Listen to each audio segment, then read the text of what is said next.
प्रयागराज में कई दिनों से हो रही बारिश ने जिंदगी की रफ्तार पर ब्रेक लगा दी है। गंगा का रौद्र रूप लोगों को डरा रहा है, तो वहीं पूरा शहर पानी पानी है। घरों से लेकर अस्पताल तक सब डूबे नजर आ रहे हैं।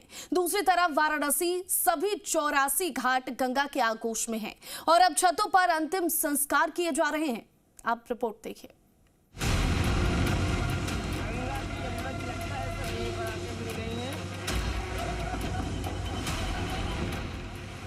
ये प्रयागराज की तस्वीर है। जहां तक आपकी नजर जाएगी पानी ही पानी नजर आएगा। वैसे तो इस शहर को संगम नगरी के नाम से जाना जाता है। लोगों का ऐसा नजारा आम दिनों में संगम पर ही देखने को मिलता है, लेकिन आजकल पूरा शहर नदियों का संगम बना हुआ है। प्रयागराज के जॉर्ज टाउन और टैगोर टाउन इलाके में लगातार चौथे दिन जल जमाव के जो हालात हैं वो देखने को मिल रहे हैं। तस्वीर हम आपको टैगोर टाउन इलाके की दिखा रहे हैं।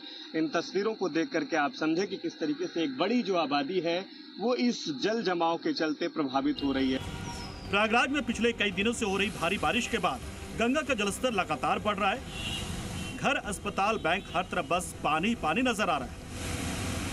सामने हॉस्पिटल्स हैं, ये प्रीति नर्सिंग होम है, इसके भीतर भी जो पानी है वो जा चुका है। ये बारिश का पानी है और सामने यूनियन बैंक है, वो भी बारिश और जल जमाव के पानी के चलते जो है वो भी प्रभावित हो रही है। उसके भीतर भी जो पानी है वो प्रवेश किया है।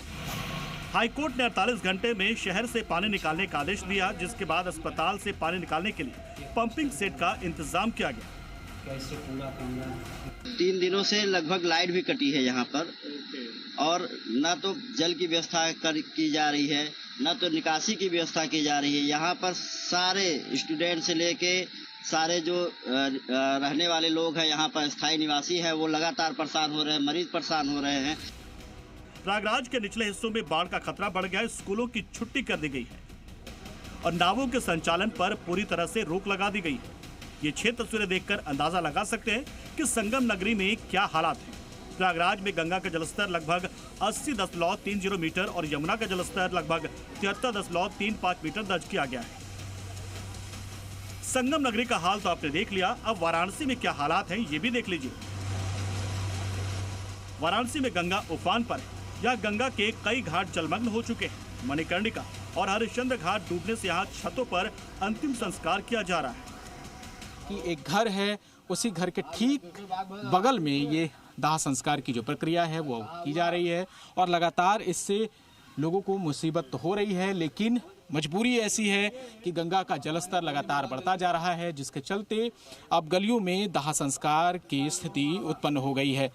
अभी कुछ दिनों तक और ये स्थिति बनी रहेगी और उसको लेकर प्रशासन लगातार लोगों से अपील कर रहा है कि अब ज़्यादा से ज़्यादा जो सावधानी है वो बरती जाए।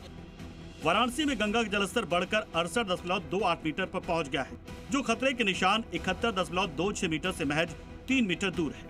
वाराणसी के सभी 84 घाट सैलाब के आगोश में हैं। घाटों का आपसी संपर्क पूरी तरह से टूट चुका है। घाटों पर जहां शवदाह स्थल हुआ करता था वो पूरी तरह से जलमग्न हो चुका है और अब हरिश्चंद्र घाट की अगर तस्वीरें दिखाएं तो यहाँ पर गलियों में शवदाह हो रहा है और जो सभी छोटी बड़ी नावें हैं उनका संचालन पूरी तरीके से बंद करा दिया गया है। घाट के आसपास रहने वाले लोगों की भी अब मुश्किलें बढ़ रही हैं, क्योंकि लगातार गंगा का जलस्तर बढ़ने से रिहायशी इलाकों में पानी जाने का जो खतरा है वो अब धीरे धीरे बढ़ रहा है। वाराणसी में बाढ़ की आशंका को देखते हुए जिला प्रशासन पूरी तरह सतर्क है। राहत शिविरों को एक्टिव करने के निर्देश दे दिए गए हैं। एनडीआरएफ और जल पुलिस को 24 घंटे गश्त पर लगाया गया है। प्रयागराज और वाराणसी में फिलहाल जीवन संकट में है। Bureau report, C media.